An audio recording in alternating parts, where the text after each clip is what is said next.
Set in 1969, this movie tells a story about a young Jud Crandall who has dreams of leaving his hometown Ludlow behind, but soon discovers sinister secrets buried within, and is forced to confront a dark family history that will forever keep him connected to Ludlow. Banding together, Jud and his childhood friends must fight an ancient evil that has gripped Ludlow since its founding, has the power to destroy everything in its path. This movie is a prequel to 2019 adaptation of Stephen King's Pet Sematary, where Jud Crandall was played by John Lithgow in that film. This movie set itself apart by following locals who have always lived nearby the soil with the unnatural power to bring the dead back to life rather than new residents. It retells the Timmy story with a focus on Jud Crandall's connection to it. Unfortunately, this movie has no compelling reason to exist.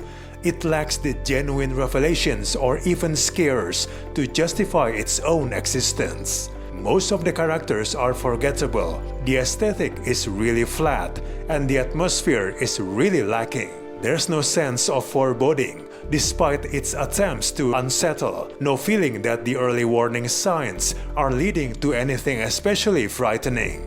Actual horror is lacking, alongside real tension and scares, as it's never quite pushing the viewer to the edge of their seat. Frenetic editing and jump scares become substitutes for any real horror. The film's over-reliance on deafening smash cuts is really awful, as a technique meant to jar you out of your seat becomes rote. The actual burial ground only factors in intermittently. An opportunity existed to tie the elements together powerfully, but the movie doesn't quite achieve it. It lacks additional scenes demonstrating what the burial ground can do, as opposed to relying on the audience's knowledge from having seen the previous movie.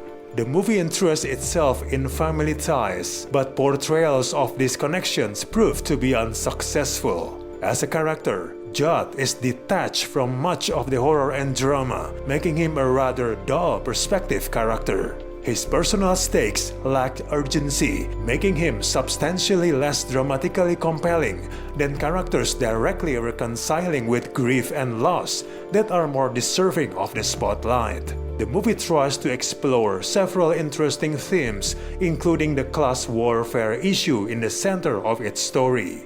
However, it covers most of the ideas with surface-level examinations.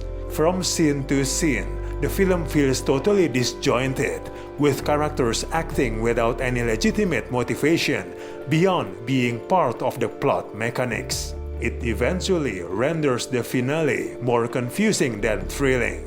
Overall, it's not worth to watch this in theaters. Just wait on your free TV channel.